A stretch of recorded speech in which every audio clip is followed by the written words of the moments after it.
You know, I love the part of the book where you're talking.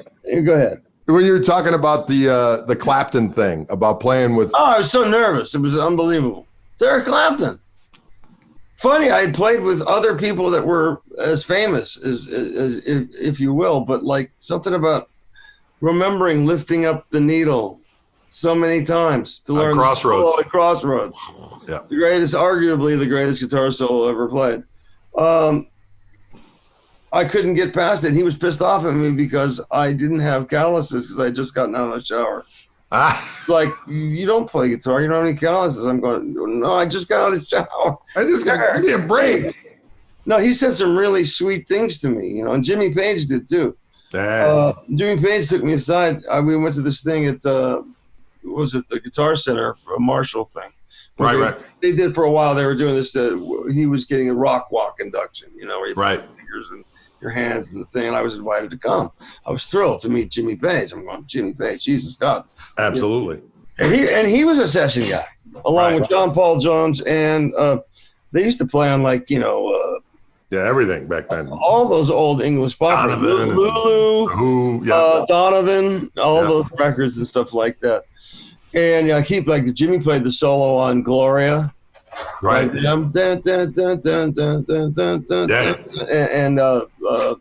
You Really Got Me by the Kinks. That was Jimmy. Yeah. Stuff like that. And I'm walking in the door with Eddie Van Halen, who's been a dear friend of mine since the 70s. I'm not name dropping here. I'll have to send you $5 every time I use I'm there, and Jimmy Page points, and I'm thinking he's pointing at fucking Eddie Van Halen, because he wouldn't point at Eddie Van Halen, right? Right. I'm just Eddie's pal, And this was probably 1992, because right afterwards I produced a record. I guess the person of the evening was Nigel Tufnell. Chris Guest, and I had seen the movie 10 times. I loved it, right? Right. And so in the middle of it all, I walk up to Chris Guest, and Jimmy Page sees me with Eddie, and he points, and I think he's pointing at Eddie. He's pointing at me. I go, Ed, and he, like this, like Ed, and he goes, no, you. I'm like, okay. I come up to him, I go, hi, Jimmy, Steve Lukather, it's a great honor to meet you.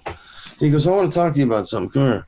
I'm like, you want to talk to me about something? Okay. And he goes, I read an article about you once where you said you think you would have been taken more seriously if you weren't a session guitar player. Like you would have been taken more seriously as a guitar player if you weren't a session guy. He goes, that's not true. I was a session guy. And those guys out there, and he's pointing to every guitar player that's ever been in LA, who's out in the main room of the Guitar Center in LA. He goes, they don't understand what it takes to do that job. It's not just reading the notes, it's interpreting. It goes in this whole thing about it. And I'm like, got a tear coming out of my eye. I go, can I tell people you said this to me? He goes, yeah. I go, Jimmy Page is a session player, and he said that to me. I mean, it really touched me deeply. That's awesome. Because it doesn't matter. There's a million guys, like I say, that just play rings around me that are just jaw-dropping. I just go, wow. Jimmy Herring, right. John McLaughlin, you just got Al Di Meola. You go down the list. It's just, cats that are ridiculous. Then just the rock guys. Who just are jaw-droppingly incredible. You know what I mean? I mean, there's so many great guitar players. How do you keep up in that? You just got to be yourself, I reckon. Yeah, well, that's why people dig you, because you kind of take all that little countryish thing, but you rock it and you jazz it and you do all the things that you as Junior Brown says, I just do what comes easy to a fool. Where do you come up with this stuff? Yeah, I mean, you're totally cracking me up with this. It's just amazing to me. I'm just amazed that when Jimmy Page talked to you and he said, we have this in common because we're session guys. I'm wondering, at what point did you not think to yourself, I need a dragon suit? You know what I mean? When did that? I thought like, this is like, no one's going to believe me when I tell them this. You know what I mean? That's what I thought. I mean, I thought. I don't know about you, but I'm still a total Zeppelin geek. Me too.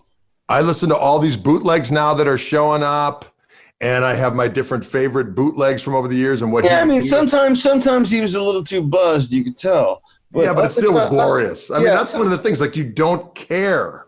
Well, good. See, I always think a guy like you does care.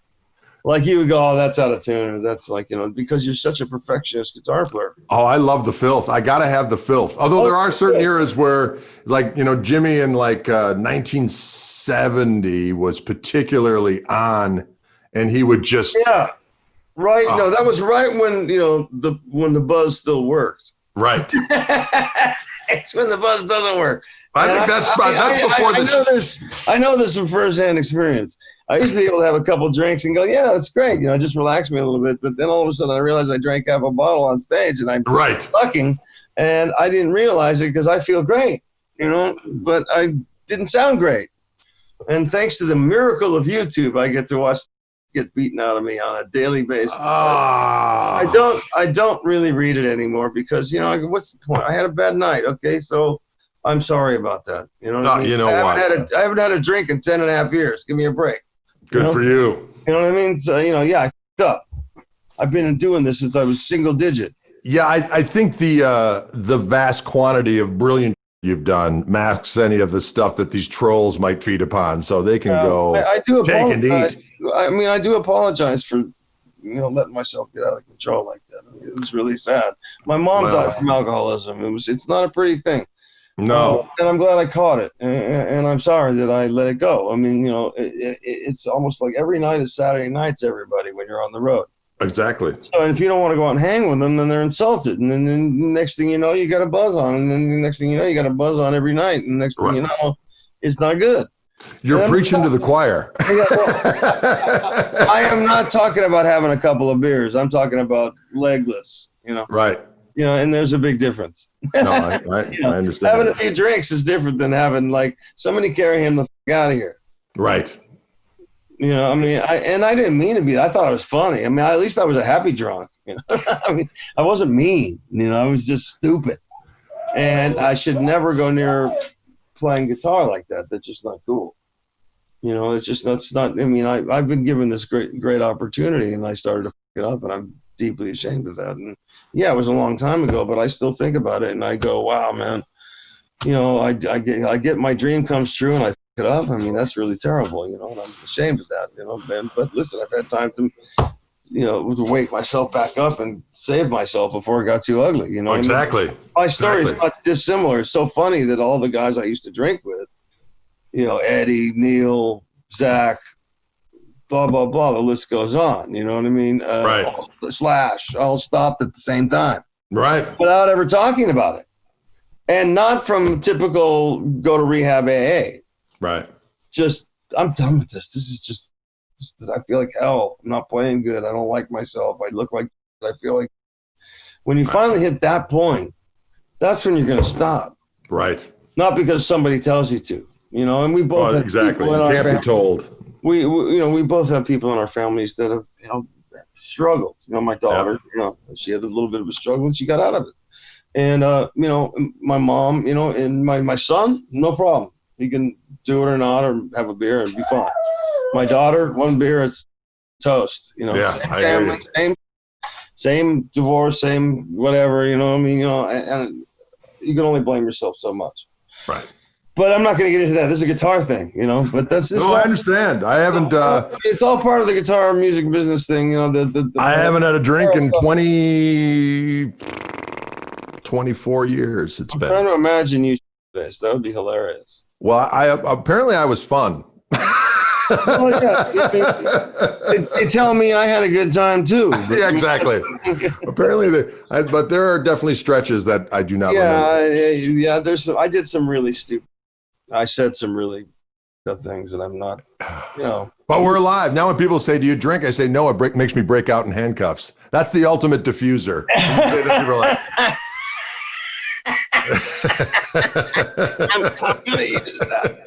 I'm going to use that. That diffuses it quickly. It does. Yeah, it makes me break out in handcuffs. Craig, I love you. You're the best. Thank you so much for taking time for us. It was great just chatting with you, and I appreciate you doing this. As of course, I know the Wildwood guys were tickled pink that we were doing this. I'm honored to tell them to thank you for selling my all the Music Man guitars. They've done absolutely a great job for me. I love them to death. Thank you, Wildwood. and all the gang there. And thank you, because I think you're one of my favorite guitar players, and I think you're such a badass and a great guy. Well, likewise, my friend. It's just such a trip that we're pals.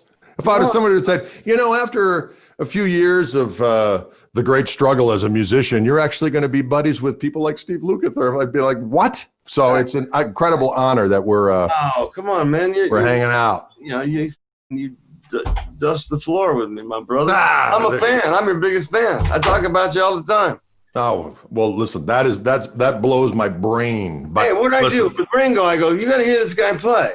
That was surreal. I tell people that story, and I'm like, it was just so bizarre. What a nice guy Ringo is. He was totally, the most embarrassing part of that night, though, is when I'm sitting there talking with Ringo and with Bissonette, and I've known Bissonette for a while, and for some reason, Bissonette was asking me about my son Dylan, the drummer, and I was telling a story about how we happened to be in the same hotel in Italy as Steve Gadd, and I was kind of telling a fanboy story about Steve Gadd, and I was like, I'm telling a fanboy story about Steve Gadd to Ringo Starr and Greg Bissonette, but they totally were like, yeah, and then they told their stories about Steve. It was just, the whole thing was surreal. Well, I have a Ringo story about Gadd. It's hilarious. Yeah, he told that one, and it was just like, I'm being told a Steve Gadd story by Ringo Starr, and my brain is about to explode. He was just as cool as the day is long. So, but you know what he did? I'm doing a documentary right now.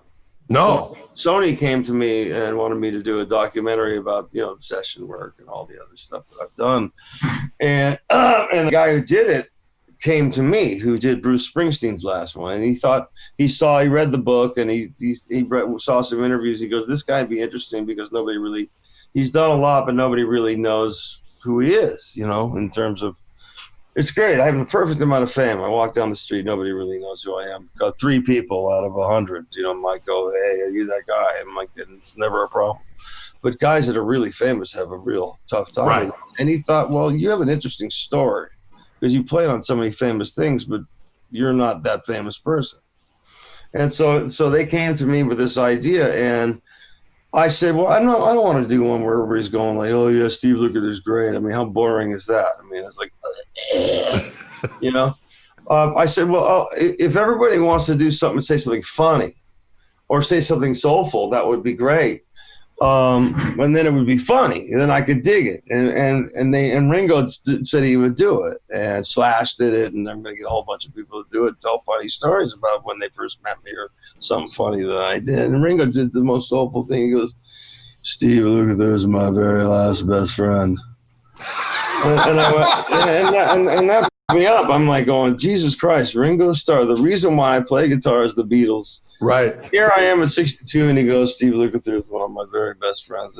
All right, Steve, thank you so much for spending some time with us today. You rule. It's been an honor and a pleasure. One of these days, we're going to have to do some playing together and just hang out and cause some trouble, or just have another delicious feast once this COVID stuff has gone away. Boy, wouldn't that be great? Listen, it's a great honor to talk to you. You're one of my favorite guitar players and genius, and thank you for asking. And Wildwood, you guys have been the best to me. Thank you so very, very much for having me anytime, anywhere, and I'll definitely be at your next gig, Greg, as soon as you're around my town. Well, likewise. When you come behind the cheddar curtain, if I'm in town, we shall feast. Well, absolutely. I'll be wearing the hazmat suit. All right, my friend. Thanks so much. You're the best. Care, God bless you, man. Take care. Likewise. Bye. Take it easy. Bye-bye. Bye. Kapow.